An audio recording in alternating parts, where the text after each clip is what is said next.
Hari Om. Guru Brahma, Guru Vishnu, Guru Devo Maheshwara, Guru Sakshat Parabrahma, Tasmai Sri Gurave Namaha. Om Namo Bhagavate Vasudevaya. Om Namah Shivaya. Om Hari Om. Good morning, disciples, devotees, and the followers of Advaita Sagara Vidya Peetam. I am slowly taking you towards the what we call as the highest Advaitam, which is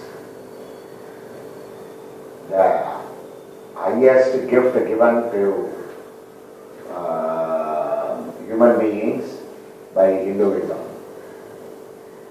The highest God in Hinduism is named as Brahman. Brahman may not be a God. Brahman is attributeless.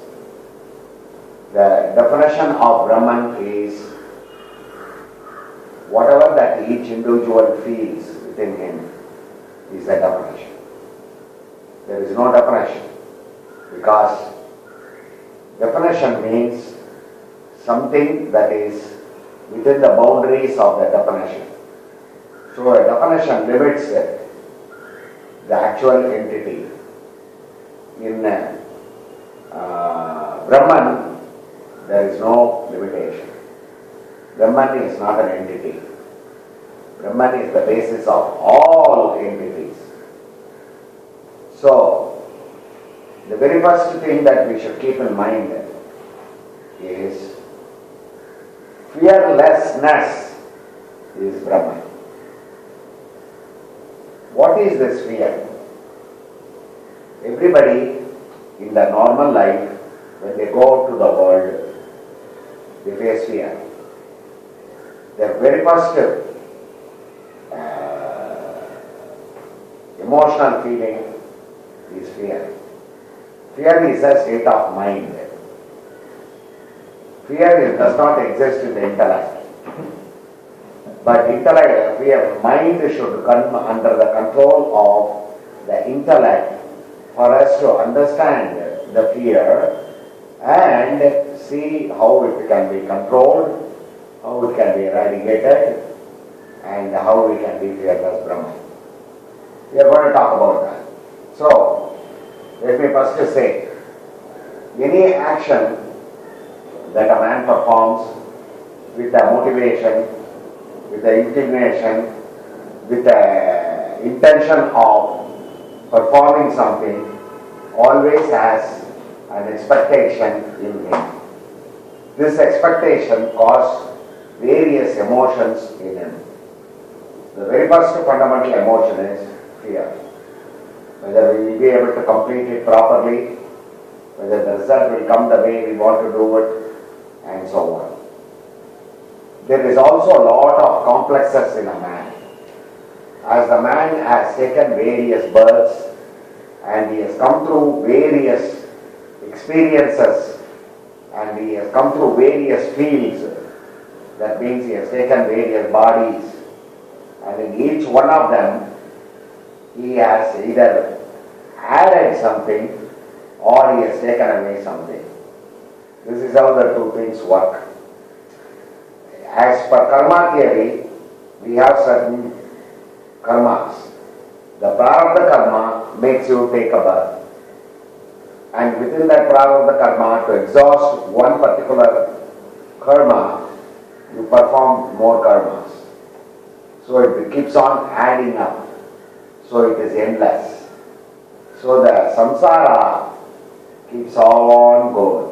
The wheel of samsara on which we are bound as an entity, we keep on turning.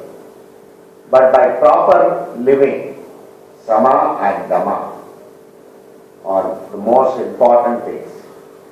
By proper living according to the shastras, according to the way a guru has described it to you, according to the ways of various other gurus who have established form of life, if we read them, if we get time to understand from what level to what level they reached, we will be in a position to follow the same. So fear as such, because of various complexes within you, those complexes automatically come out when you perform an action, and that action, that kind of emotion coming out is called fear. The fundamental and foremost is existing, the fundamental and the foremost thing that is existing in you is your Atman, which is absolutely fearless. Because this Atman does not attach itself to any situations, actions at all, or anything that produces a result. Atman is not at all attached. Atman, when we say not at all attached, how can that be in a embodied and remain as a soul, might be a question. Here is a very good answer for you. You are a traveler. You are traveling in a train. You have a destination to go. You have a reason to go to make that journey because somebody in your family has passed away. So you are going to attend to their funeral.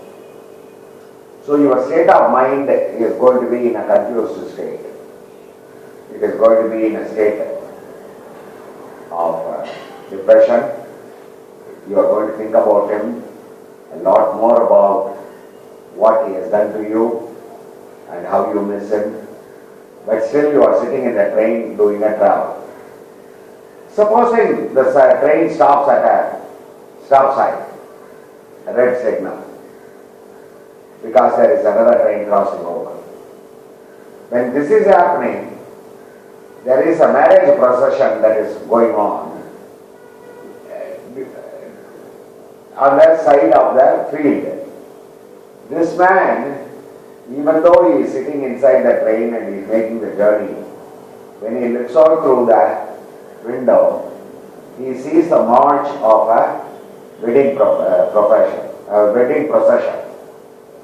So he for some time forgets his own destination, where he is going, and at the same time he is also enjoying himself. That enjoyment was not the purpose of his journey, but it is just coming as a casual, unexpected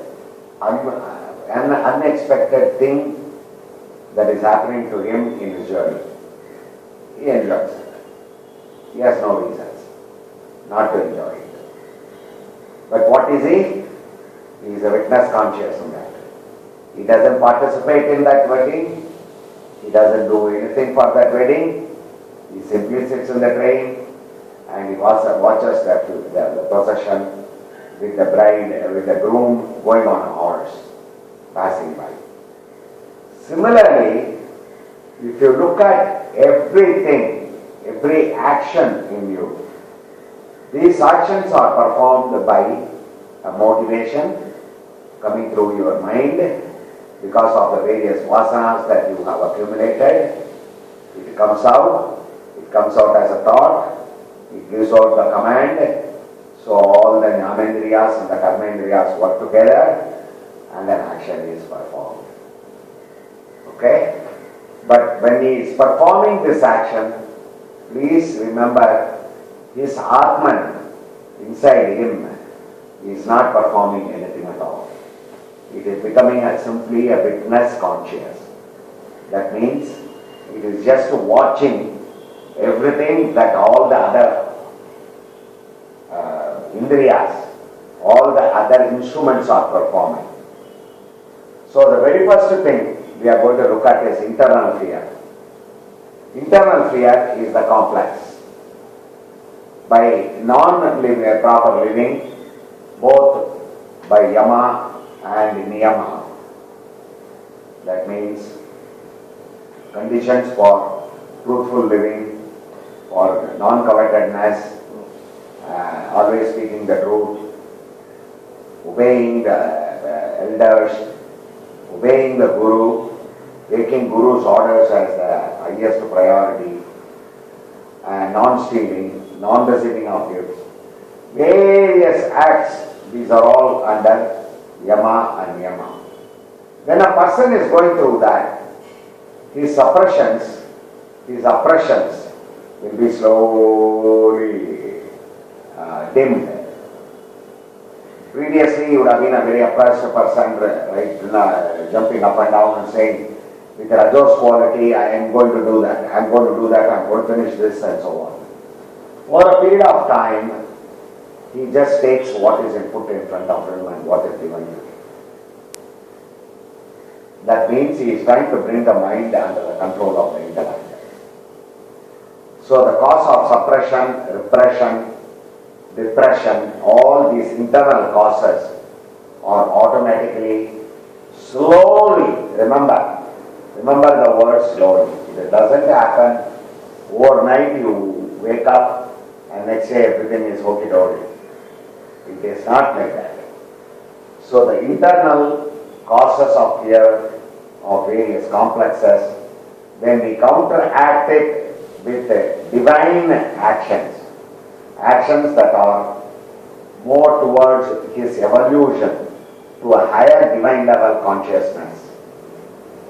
Words may be very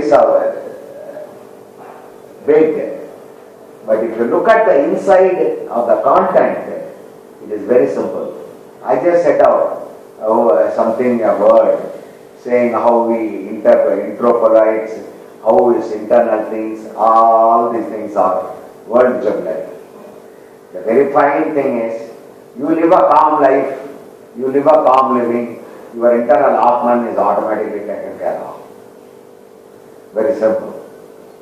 All these suppressions, all these depressions, all these oppressions, and these type of things, you need not have to have too much of knowledge about it, but it is always good to know, to have an idea.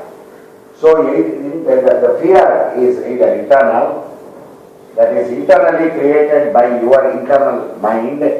Mind is the creator, don't worry. The hand cannot create fear. A hand in dark will work automatically, even in dark. A leg will in darkness, will try to find out the edges of the room. The eye cannot see, but if somebody talks, you can hear. So the Indriyas all perform its job normally. It is only the mind that is causing you a fearful situation, a fearless situation. Now, that thing that is caused by you is internal. External is very simple. There is a snake in your room. You are not going to sit down very calmly, peacefully and say, Om, Om, Om. There is a fire in your house. The roof is on fire. The kitchen is burning. These type of external calamities, like tsunami, earthquake, these are all causes of external fear. These cannot be avoided. They are the cause of the overall, what is called, the overall nature readjusting itself to make it very pleasant for the living creatures. So a collection of lot of clouds, they come into a particular spot, continuous spot, and lightning is placed in that, immediately there comes out a heavy rain. And we start fearing that there will be floods and so on. This is a very simple example for external fear.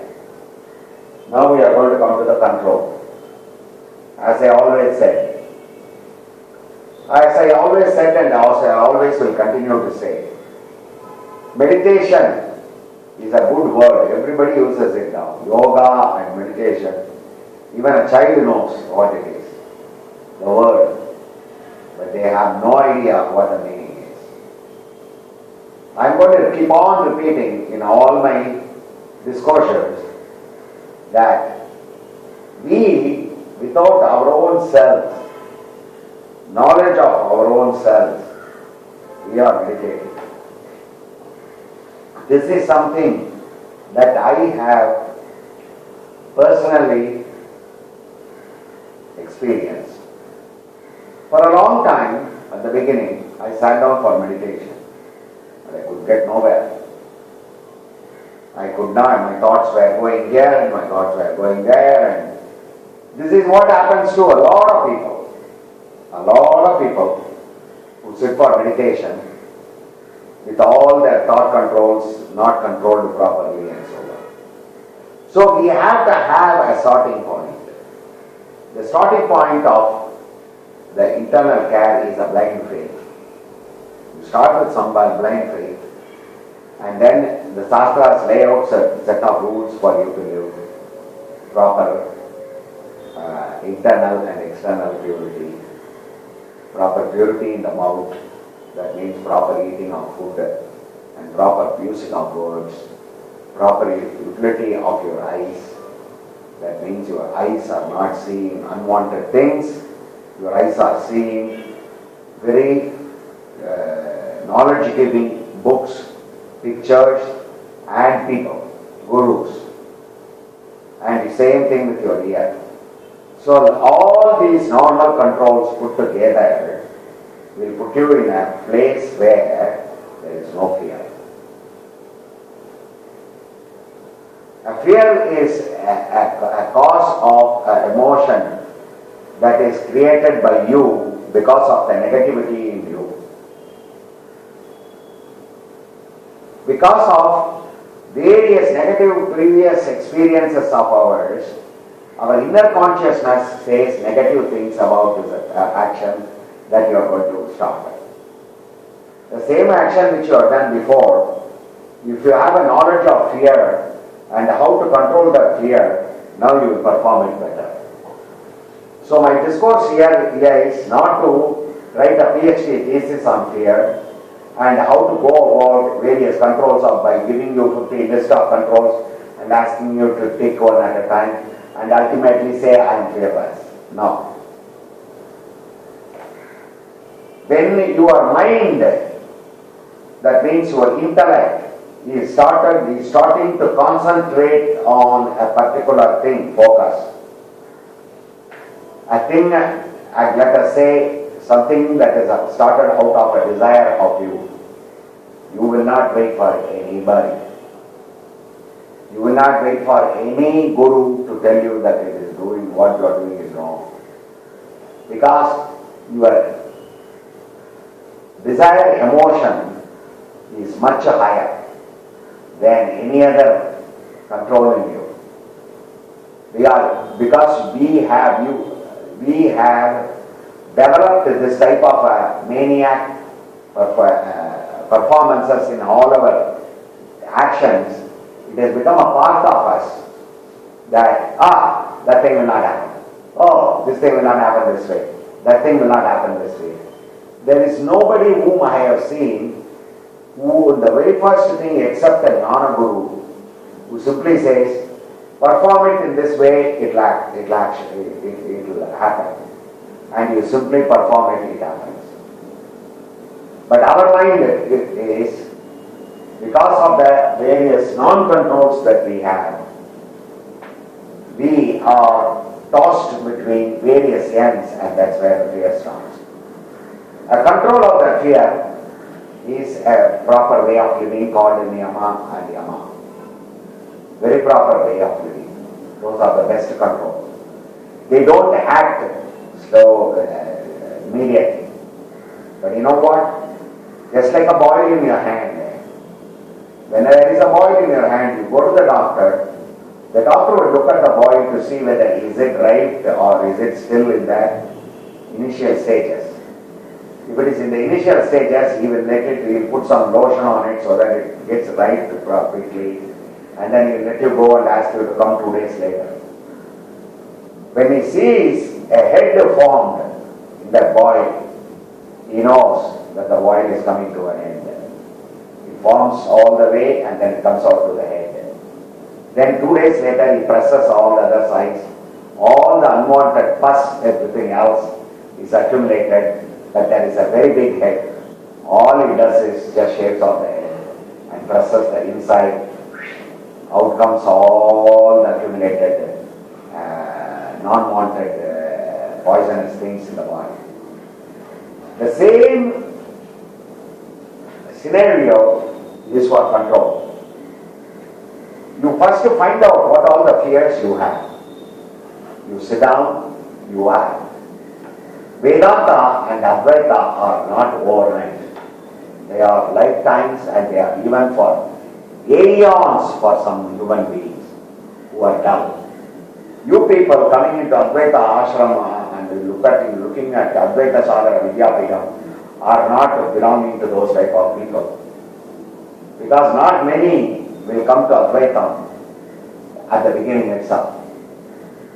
It is a great God's gift that you have performed in the previous lives that have accumulated and that are starting you with Advaita right away. You need not be young, you need not be old, it doesn't matter. Age doesn't matter to Brahman because Brahman is ageless. In his time, our time of human life is a bubble. Just like in our life, a bacteria or mosquito lives for 6 days or 8 days. That's all its life is. But as far as the mosquito is concerned, for the mosquito, those 6 days are a full lifetime. Like that, our 100 years is 1 day for a deva. For his 1 day is our 100 years, in which we have 2 wives, 3 concubines, and we have a family, we have various things, we have 4th syllable of the family, we have son, grandson and great-grandson, and then the man dies. But it's all only a split second for the Deva. When we calculate like that, go even higher to the Brahma level, or even to the higher level as Satta Shakti level, our time frame of human life is maybe a split second. You have to understand that first. So control now I have mentioned very briefly. As we go deeper and deeper into the Advaitic Vedanta, those controls will automatically take right shapes in the Chitta. And the thought that automatically comes to you, I will point it out, that as a control thought. I don't want to say to you that these are 50 thoughts, control thoughts. Think about them. Because you will get confused. Each will be interrelated. So when a situation comes when you are in a sadhana, and when there is something, some kind of a hindrance in that sadhana, then I will be able to point out to you that this is the one that is causing you this. Remove this alone, you will be able to go forward. Lots of historical experiences are there. Even when Rama wanted to cross Sri Lanka, when he was in the shores, he sat down and he cried first. Greatest Rama. Imagine. He cried for Sita. So, this particular emotional experience of fear, and then after that there is doubt, there is so many other things. They all are there even for everybody. Even for Lord Rama. Even for Lord Krishna. When they took the birth and they came down to the earth, the minute their legs touched the earth, they have become Earthians. Earthians are always fearful. The first fear is they are fearing about Mars. A Martian will come one day and take over Earth. There are lots of fears like that. We have fears, darkness is a fear. Each one of the fear can be overcome if you have what is called the easiest form of eradication of fear, japa. Nama japa. If you say a few times Rama, Rama, when you say your mother, Mom, I'm going to go to the shop, I want to go to the road, and the road is very dark and I'm very afraid, she will simply say, as you cross that road, simply say Rama, Rama, Rama, Rama and go. This everybody experiences it. That is one of the simplest controls. I'm going to leave the control here as it is. And as we go along, because this is a big topic, how we can internally control every individual 24 cosmic principles, how we can direct it and bring it out to eradicate fear.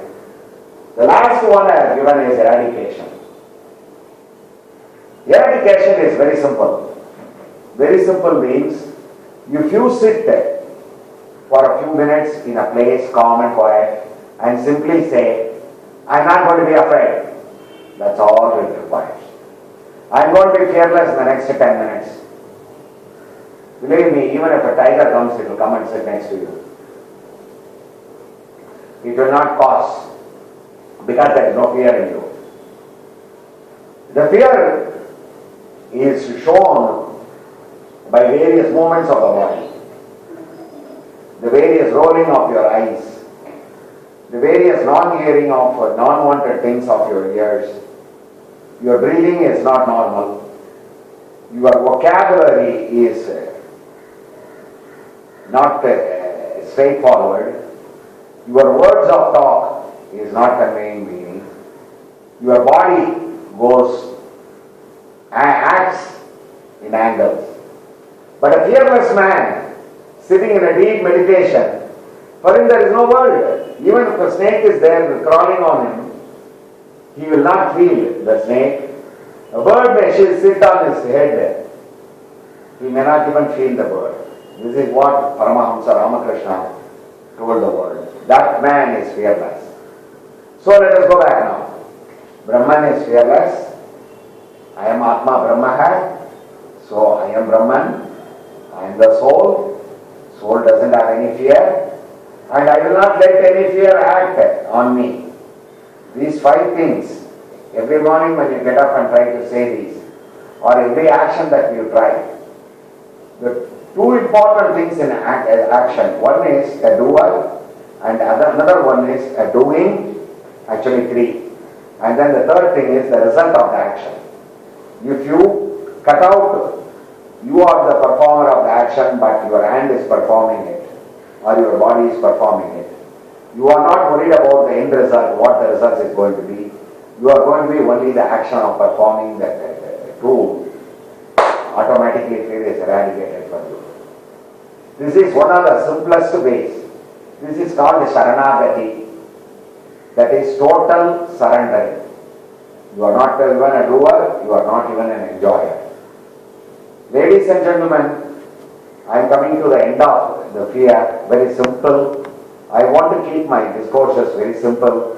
Slowly move you into Advaitam and then take you to the highest Advaitam. May the Lord be with you all. Om Namo Bhagavate Vasudevaya.